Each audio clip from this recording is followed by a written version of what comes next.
నమస్కారం, నా పేరు శివ. అందరూ ఉన్నారు ఫ్రెండ్స్. వాటి వీడియోలో పీఎఫ్ ఖాతాదారులకి ఒక ఇంపార్టెంట్ విషయాన్ని అయితే నేను చెప్పబోతున్నాను. వీడియోలోకి వెళ్ళే ముందు ఇలాంటి విషయాలు మీరు మనీ తీసుకోవడం కింద సబ్స్క్రైబ్ బటన్ ఉంది, అంటే ట్యాప్ చేసి మన ఛానల్ సబ్స్క్రైబ్ చేసి పక్కనే ఉన్న బెల్ బటన్ని యాక్టివేట్ చేయండి. అనేది కాకుండా లైక్ చేయండి.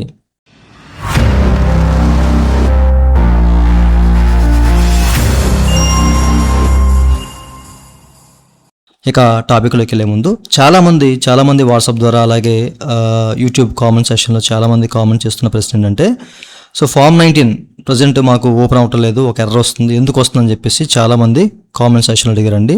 అదేంటో మీరు ఇక్కడ చెక్ చేసుకోవచ్చు. ఓకేనా, ఇట్లా ఫామ్ 19 ఒకటి మాత్రమే, ఈ ఒక్క ఫామ్ మాత్రమే సెలెక్ట్ చేసుకున్నప్పుడు ఇట్లా ఒక ఎర్రర్ అయితే వస్తుందన్నమాట. వన్ కాలం వన్ ఆఫ్ ద జాస్ అని చెప్పేసి ఇట్లా రకరకాల ఇష్యూ అనేది జనరేట్ అవుతుందని చెప్పేసి చాలామంది అయితే ఈ ఎర్రర్ వస్తుందని చెప్పేసి అడుగుతూ ఉన్నారన్నమాట. ఇది ఎందుకు వస్తుంది? ఏ ఫామ్ సెలెక్ట్ చేసినా, ఫామ్ 10C కానివ్వండి, లేకపోతే ఫామ్ 31 కానివ్వండి, అదర్ ఫామ్ ఏ ఫామ్ క్లిక్ చేసినా అన్నీ ఓపెన్ అవుతున్నాయి. బట్ ఓన్లీ 19 మాత్రమే సెలెక్ట్ చేసినప్పుడు ఇట్లా ఎర్రర్ వస్తుంది. ఎందుకు వస్తుంది? నేను ఇప్పుడు పెట్టలేనా పిఎఫ్ ఇత్రా అని చెప్పేసి అడుగుతున్నాను. సో ఈ ఇష్యూ అనేది మనకేంటంటే కొన్ని గంటల్లోనే లేకపోతే కొన్ని రోజుల్లో మీకు సాల్వ్ అయ్యే అవకాశం అయితే ఉంది.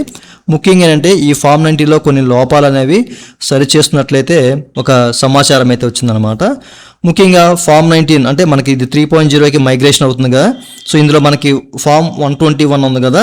సో ఆ ఫామ్ 121 అనేది మనకి డిజిటలైజ్డ్, అంటే మనము ఇక్కడి నుంచే మనము ఫిల్ చేసి సబ్మిట్ చేసుకునే అవకాశం అయితే కల్పించే ఛాన్స్ అయితే ఉండొచ్చు. అంటే గతంలో చాలామంది 15G సబ్మిట్ చేసినప్పుడు అనేక రకాల తప్పులు చేసేవాళ్ళు అనమాట. ఫామ్ 15G సరిగా ఫిల్ చేసేవాళ్ళు కాదు. ఓకే, అయితే ఇప్పుడు మనకి ఆ ప్లేస్లో ఫామ్ 121 రీప్లేస్ చేశారు 121ని. సో దీన్ని డిజిటలైజ్ చేయాలన్న ఆలోచన అయితే ఎప్పటి నుంచో ఈపీఎఫ్ఓకి ఉంది.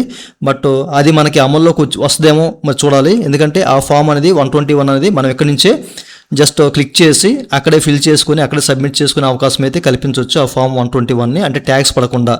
ఓకే, ఈ ఫామ్ 121 ఏంటనేది చాలామంది తెలిసే ఉంటుంది.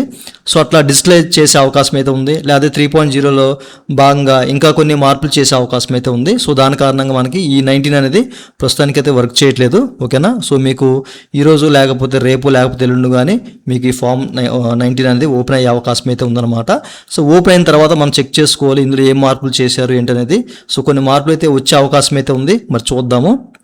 ఓకే, సో ఎవరో కంగారు పడద్దు. సో ప్రస్తుతానికి అయితే మీరు ఫైనల్ సెటిల్మెంట్ చేయకండి, ఎందుకంటే 19 10C రెండు ఒకేసారి మనం సబ్మిట్ చేయాలి కాబట్టి. సో 10C సబ్మిట్ చేస్తే మళ్ళీ మీకు ఇష్యూ అయ్యే ఛాన్స్ అయితే ఉంది. వెయిట్ చేయండి. ఓకేనా, సో వెయిట్ చేసి ఒకసారి 19 10C ఒకేసారి మీరు సబ్మిట్ చేయండి. ఓకే, సో ప్రస్తుతానికైతే మనకి ఎర్రర్ వస్తుంది. ఫామ్ 19లో కొన్ని లోపాలు ఉన్నాయి. సో వాటిని సరి చేస్తారు. కొన్ని ఫీచర్స్ కూడా తీసుకొచ్చే అవకాశం అయితే ఉంది.